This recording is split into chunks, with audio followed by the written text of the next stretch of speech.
Ever since the release of the Wired Freedom, companies have been scratching their heads as to how to compete with those bikes. Well, today we're looking at a brand new electric bike from Biktrix that's designed specifically to be a wired killer. At least that's what it says here in the emails from Biktrix. So, is the 70-volt Biktrix Rogue Hawk really a wired killer? Let's find out. Today we're going to take a close look at this brand new e-bike, and then I'm going to take it outside to put it through the gauntlet with all of these tests. But for now, why don't we start with the beauty shots? Cue the B-roll!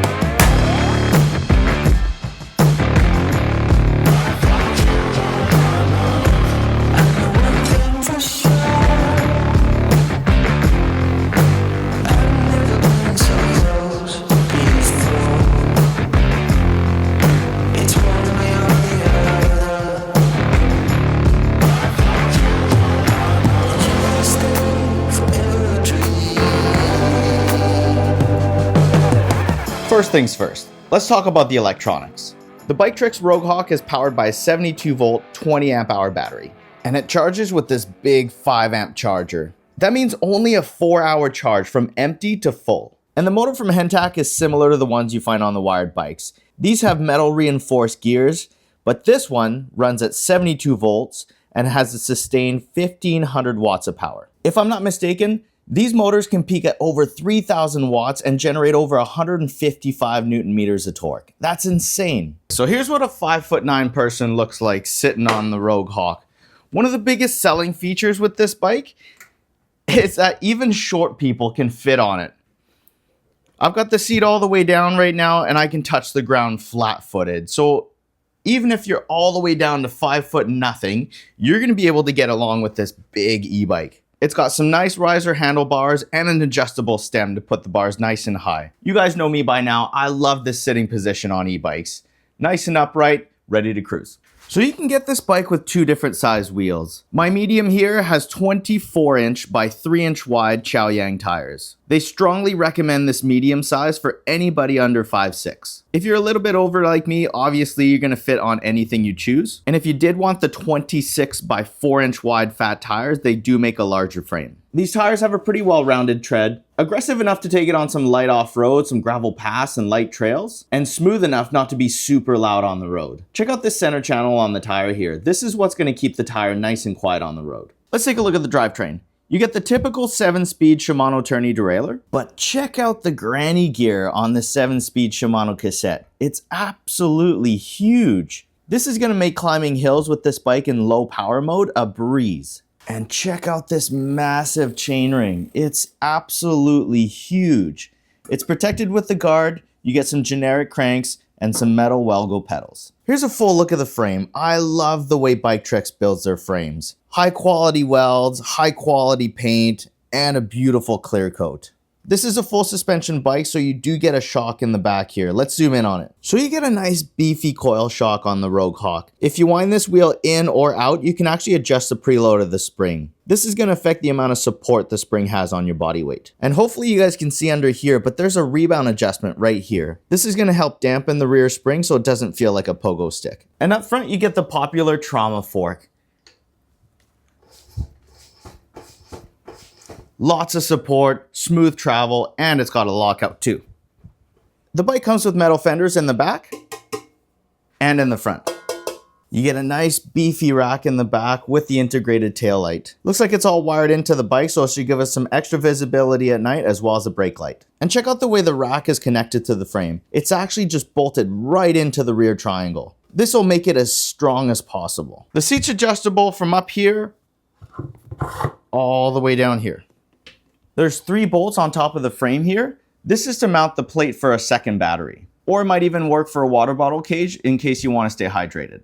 Here's a shot of the Pro Max stem. It's fully adjustable. You can have it up high like I have it right now. This puts the handlebars as high as possible as well as shortens your reach. But if you're a taller rider and you want a longer reach, you can lower the stem, flatten it out. That'll put the bars a little bit lower but farther away from you. Let's check out the handlebars. They've got a really nice high rise to them, which puts you in a really nice cruisy position. They're wide enough to keep a really good control on the bike, and they've got a little bit of a back sweep here too. These feel really good. Here's a shot of the front headlight. Pretty small, nothing special. I don't think it'll be super bright, but we'll find out in just a sec when we turn it on. For now, let's take a look at the controls. On the right, you get a nice soft rubber grip with lock-on colors on both sides, a half-twist throttle, and the 7-speed Shimano shifter.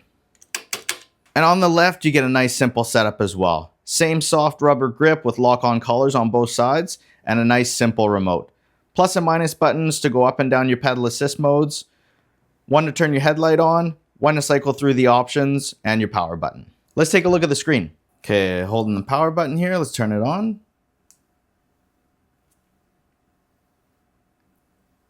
Nice. So it looks like you get a decent amount of information here. You get a battery meter with percentage, which is nice.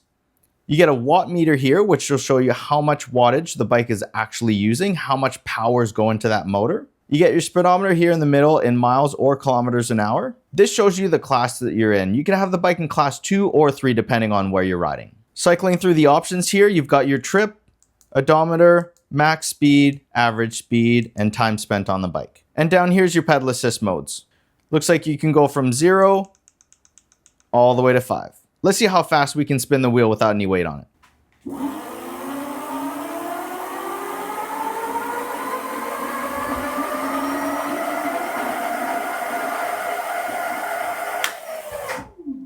And check out the brakes on the Rogue Hawk. 4-piston calipers, fin pads to stay nice and cool, and 203mm rotors, up front and out back. This should give us a ton of stopping power. For a powerful bike like this, I think this is necessary. Looks like there's 2 ports here. One to charge the battery if you want to leave it inside the bike's frame, and this one's a nice and easy connection if you want to add a second battery. You don't have to go inside and mess with a bunch of wires. It's already pre-wired for you. All you got to do is put the battery plate on the second battery and click it in. That's it. Okay, I think I've seen enough. How about you guys? Why don't we take it outside and put it through some tests? Good morning, good evening, or good afternoon. Today's the first ride on the Biktrix Rogue Hawk. I am so excited to show you guys this bike. So let me tell you a story. A couple weeks ago, the guys at Biktrix sent me an email and they asked me, how would you like to review a bike that was designed to be a wired freedom killer? So first I was like, wait. You're telling me you designed a bike that's better than one of the most popular bikes in the market right now? And then I was like, wow, maybe they're onto something. But full disclosure here, Biktrix just sent me the bike. They don't have any say in what I put in this video, nor do they get to see the video prior to the release. By now, I hope that you guys know that my philosophy with reviews is just to show you tests that you can see.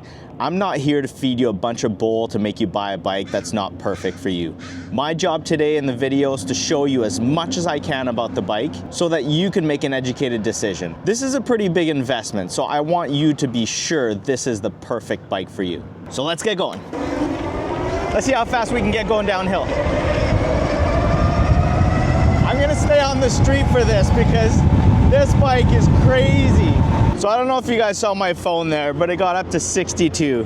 Obviously that's kilometers an hour. So I'm gonna go back to miles an hour because I know most of you guys are south of the border. So I got a full battery right now and you guys know what we start with. I always do the hill climb first things first. I got a really long hill up ahead. Let's go throttle only, see what we can do. It's a really nice, long, sustained hill, probably at its steepest, maybe 15% grade. Got up to about 29 miles an hour right before the hill starts. Guys, this motor peaks at 3,300 watts. 30 miles an hour uphill. Woo-hoo-hoo! Oh man. This is gonna be fun. But just before we take it to Test Drive Island and let this hawk fly, let's see how fast it accelerates. I always start right here at my lamp pole, and just up ahead there's a driveway pullout. If I can get to 20 miles an hour, we got a fast bike. And if we can't, well, nah, this thing's gonna do it. You guys ready? 3, 2, 1, go. I'm gonna go with the GPS here. It's probably the slower one of the two. 16, 19, 22. Easy money. This thing has so much get up and go. It's absolutely insane. So when you get a nice new bike like this, you kind of got to get to know each other, right? And with a bike that's got this much power, I want to make sure that I fully understand how this bike handles. So let's do that. Let's get up to speed, and I'm going to take it through a couple of turns just to see how well these Chaoyang tires bite on the road. Now, this is the first time I've had these tires. These are Chaoyang's 24 by 3 inch wide. Most of the Chaoyang tires I've had have been the 20 or 26 by 4 inch wide. They're a lot bigger, a lot meatier. So let's see how these handle. So I'm gonna go pedal assist number 3 here, and let's lean it over, see what it's got.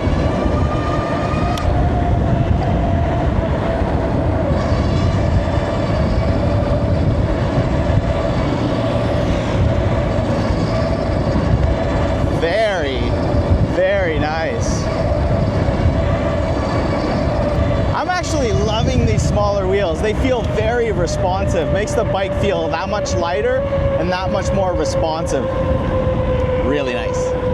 Welcome to Test Drive Island, where I take all of my fast bikes, and this is promised to be one of the fastest bikes that I ride this year. So let's see what it's got for a top speed. So I've got the bike set up in pedal assist 5. It's completely unlocked. I'm gonna go throttle only first, and then we're gonna see if we can unlock some extra top speed by pedaling. I don't know if we can, but let's see. Just so you know, here are the specs. 70 volts runs through this battery and motor. And this 1500 watt nominal motor can peak at 3300 watts. I have no idea what the claimed top speed is on this Rogue Hawk, so let's just find out together. You guys ready? 3, 2, 1, go.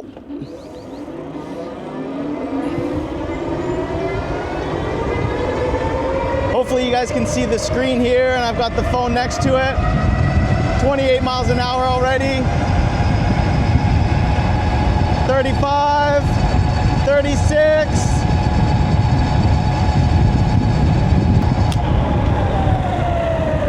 Well, there you have it, 36 miles an hour. To be perfectly honest with you guys, I was kind of expecting a little bit more, but that's what I got today. Fresh battery at 100%. Again, Class 3 unlocked, pedal assist 5. There's really nothing else I can do to get some extra top speed out of this thing. So a bike like this is intended to be pedaled, right? Obviously it's got a ton of power, it's got a ton of torque, it's got a throttle, but with an adjustable seat like this, you can lift it up, get some nice decent stretch out of your legs, and get a really nice comfortable pedaling position. So let's do just that. Let's see what this bike is like to pedal. Now I'm gonna start in pedal assist 0 with no power whatsoever. So let's get in the granny gear here. Here we go, and get going. So this is a super heavy bike. Without the battery, this bike weighs 80 pounds. Slap on a 20 amp hour battery on there and you get a bike that's super close to 100 pounds. That's a lot of weight to be pushing around with no power. So let's drop a couple gears here. Going to pedal assist 1.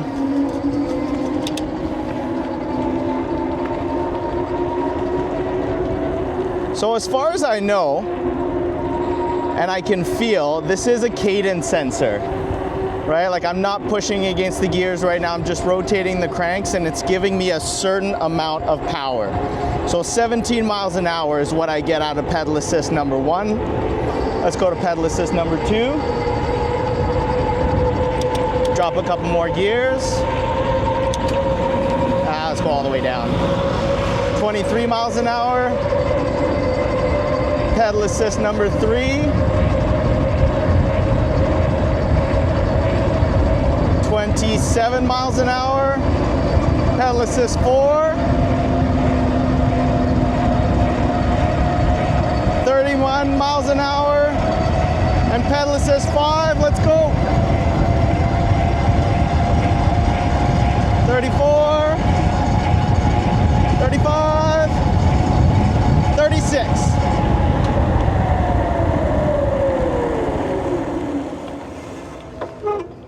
Same top speed I got with the throttle. 36 miles an hour is this bike's top speed. Well, at least with me sitting on it. For reference, I'm 5'9", about 190 pounds with all the gear on right now. And yeah, that's it. Your results may vary. So while we're out here testing the pedaling and the throttle, let's do just that. Let's see how responsive this throttle is. I'm gonna go to pedal assist number 5. This is the most amount of power this bike gets, and I'm just gonna try to crawl along just to see if I can actually modulate the amount of power the bike gets. So there you go, I'm just inching along here. There we go. Nice. So yeah, like I'm just crawling along at 11 miles an hour with very, very little power. Like right now the bike's getting 77, 100 watts of power. Pull back a little more, 600, pull back a little more, 1400, pull back a little more, 2600, pull all the way through.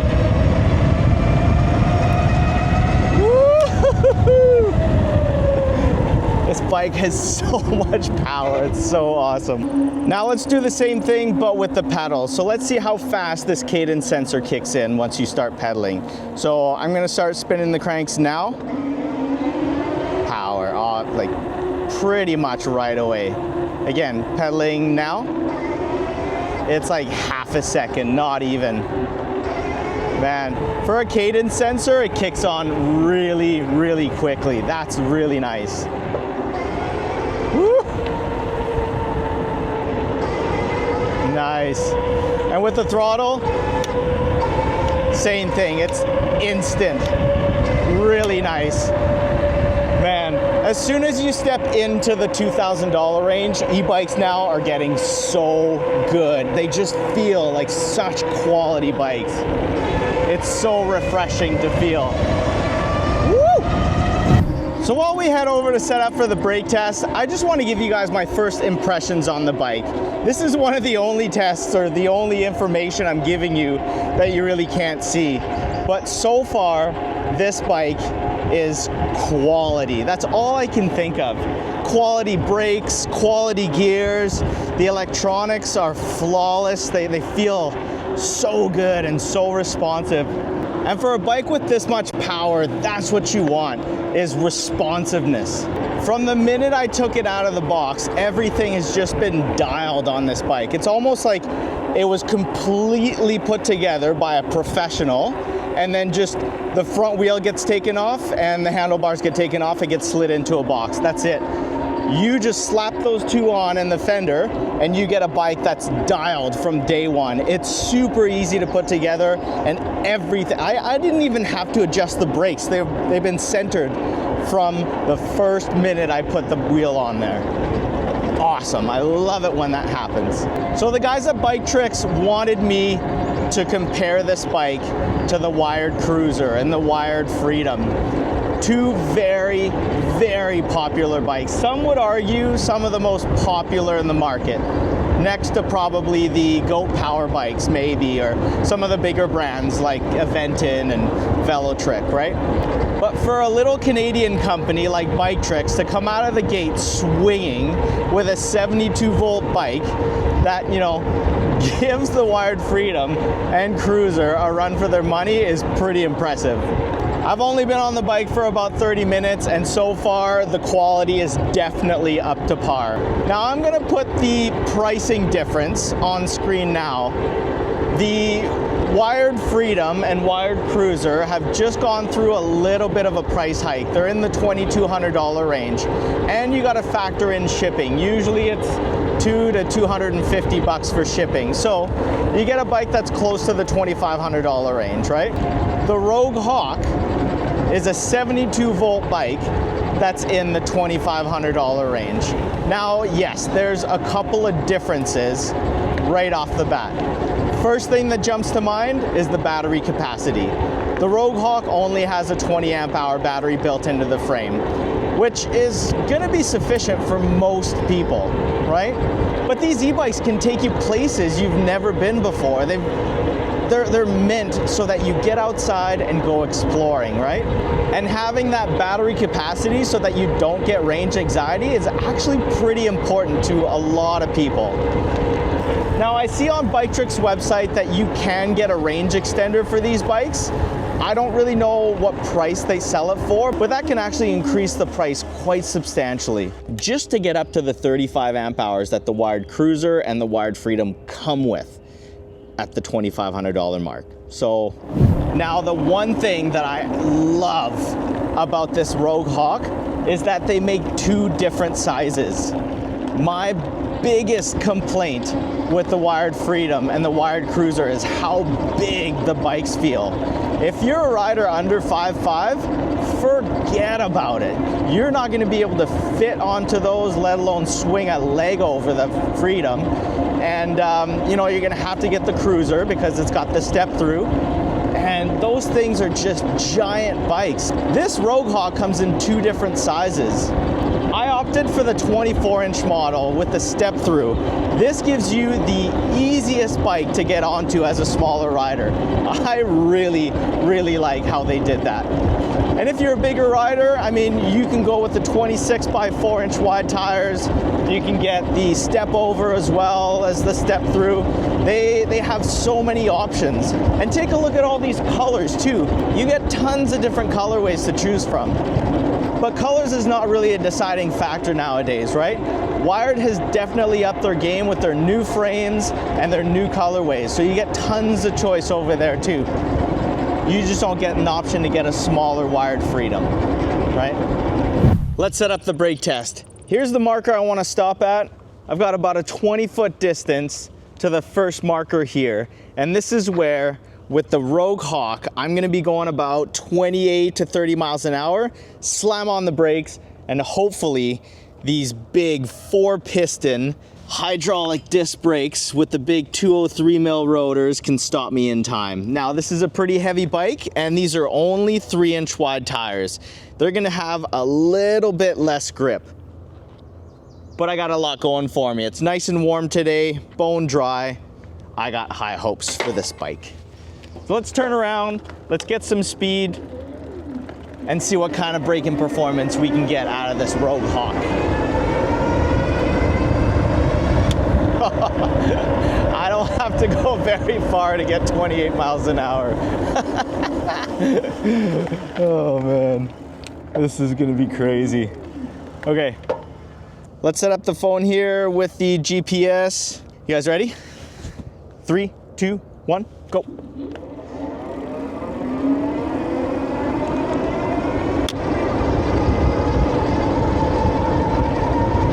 20, 21, 22, 25, and brake.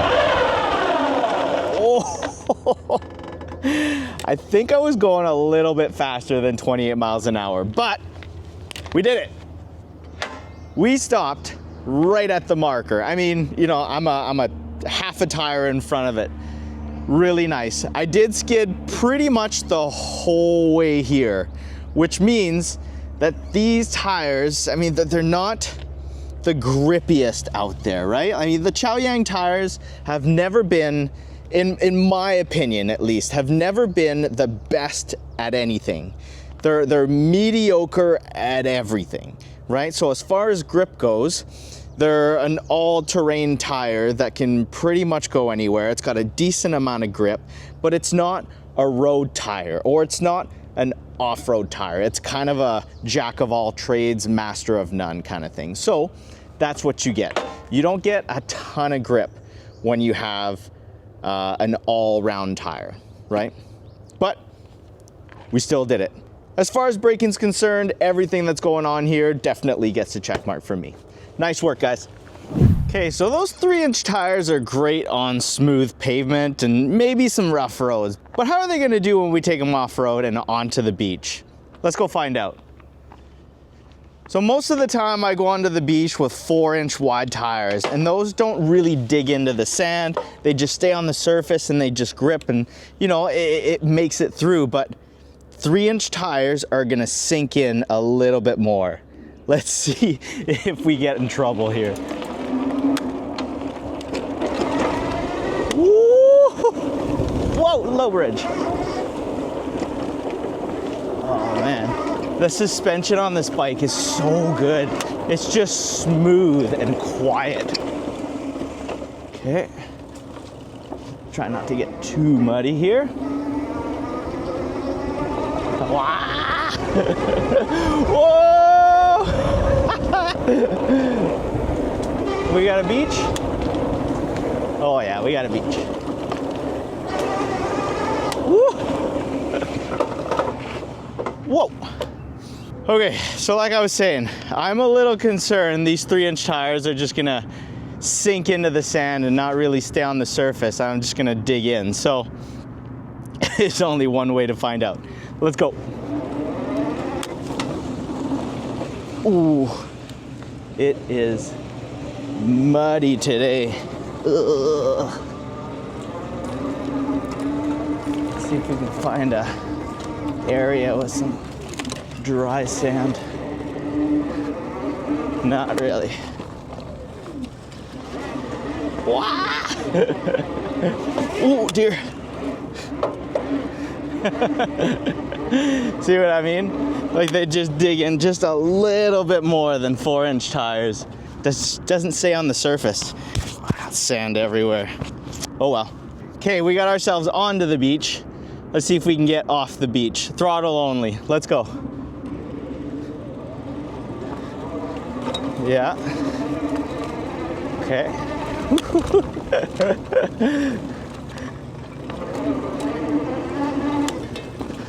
All right, we're off the beach. I'm not gonna play around on there too much. The sand's really wet. The tide comes all the way in here and all the way out. So when it's just been high tide, the sand is just really gross and muddy. If sand is the only thing you're gonna be riding, maybe the 4-inch wide fat tires would do you better. But you know, 3-inch wide tires are a little bit lighter. They handle a little better. And on 95% of the trails, they're gonna be better and more responsive than bigger 4-inch wide tires, right? So think about what kind of trails and what kind of places you're gonna wanna take this bike, and then you're gonna be able to find the perfect one for you. Or to be honest, if you're 5'6" and shorter, this might be the only option for you.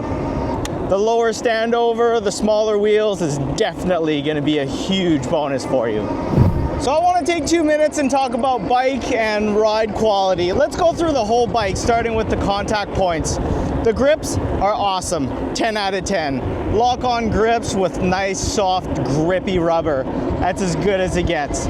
You guys know me, I've got a mountain biking background, and these are the type of grips that I'd run on my mountain bike all day long.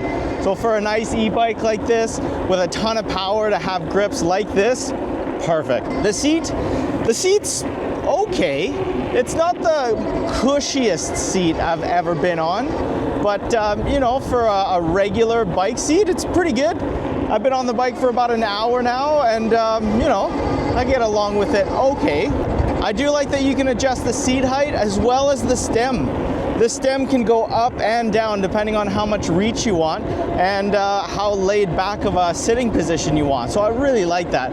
I know a lot of different body types are gonna have an easy time getting used to this bike. And the pedals, well, they're cheap metal Welgo pedals. They're metal, which is a good thing. They're not gonna wear out as fast as plastic ones. You know, for a bike like this that wants to go explore and off-road, I'd probably get some grippier ones. 20, 30 bucks on Amazon gets you a nice aluminum platform set of pedals with some nice metal pins. That'll give you some nice grip. The frame is really good. Like I touched on earlier, I love how Biktrix are giving people the choice in a smaller or a larger frame. And with that comes smaller or larger wheels. You can get 24-inch wheels or 26-inch wheels. The 24s come with 3-inch wide fat tires, and the 26s come with 4-inch wide fat tires. So you really get to pick the right bike for your body type. And the sitting position on this thing is great. It's not too long, it's not too short. You know, I can raise the seat and get a really good stretch out of my legs if I want to pedal the bike. I can slam the seat if I just want to sit back and cruise with the throttle. I absolutely love the sitting position on this.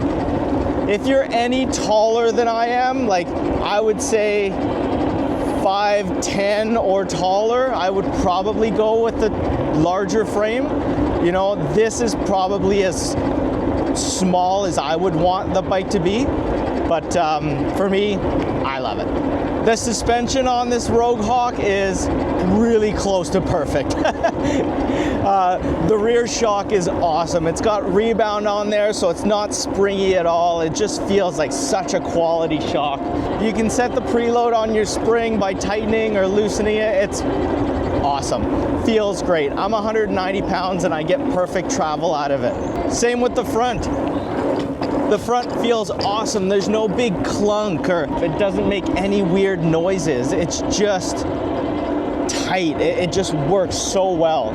It's not an air fork. That's pretty much the only thing that would make this any better, is if it was an air fork and you'd be able to pump in the right amount of air pressure for your body weight. But they gotta cut corners where they can. This fork feels great for the type of bike this is. The brakes, you guys saw, the brakes are awesome. I wish every e-bike would have a setup like this. I think I've said that before. 4-piston hydraulic disc brakes on 203mm rotors. Every bike should have that. Would it be overkill for some? Maybe. But you know what? Having the braking power when you need it is more of a safety thing, right? The Chaoyang tires are okay. I like the ability to choose smaller wheels. The 24-inch by 3 is really good. Like it handles very well. It makes the bike really lively and responsive. But if you're gonna go in loose mud or loose sand, maybe the snow, the 4-inch wide fat tires will give you even more support on loose terrain. But if you're gonna ride on gravel and streets like I do, 24 by 3 is where it's at. And finally, the electronics. Guys, Biktrix is a Canadian company that's been making e-bikes for years. They've really perfected and honed their skill on putting together a package that feels like such a quality offering. And the Rogue Hawk is no exception. The screen is okay. It's bright enough when you don't have sunglasses on. I can see it perfectly. The one drawback to this screen is I can't see it when I have polarized glasses on. I have to tilt my head to figure out what pedal assist mode I'm in or how fast I'm going. Because straight on right now I can barely see the screen. That's the only drawback to it. The throttle feels great. It's super responsive. You can crawl along by just giving it a bit. The cadence sensor is just snappy. It just kicks in like half a revolution. It's really nice and responsive. And for a bike with this much power, you have to be able to control it safely. And the motor's great too. It's a little bit loud, but a lot of motors, especially in this price point, especially with this amount of power, without going into a direct drive motor, these geared hub motors are inherently just a little bit louder than most.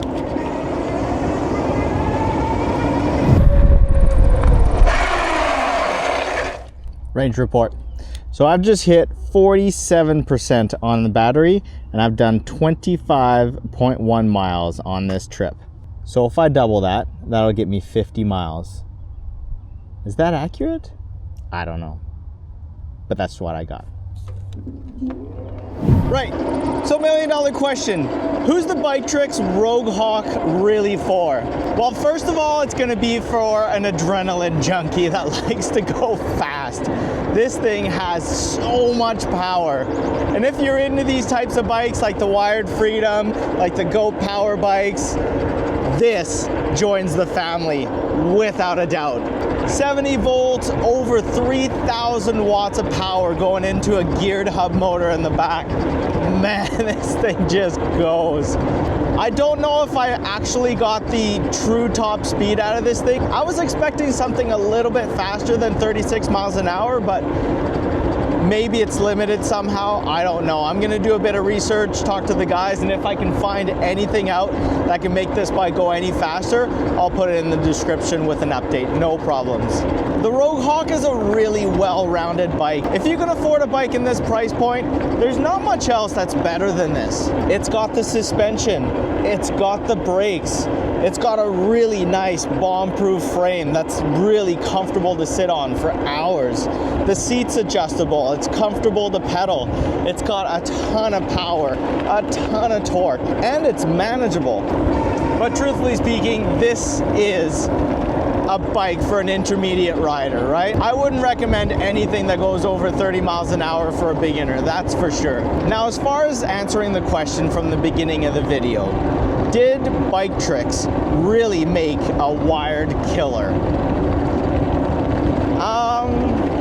I think they made a strong contender to the Wired Freedom and the Wired Cruiser, right?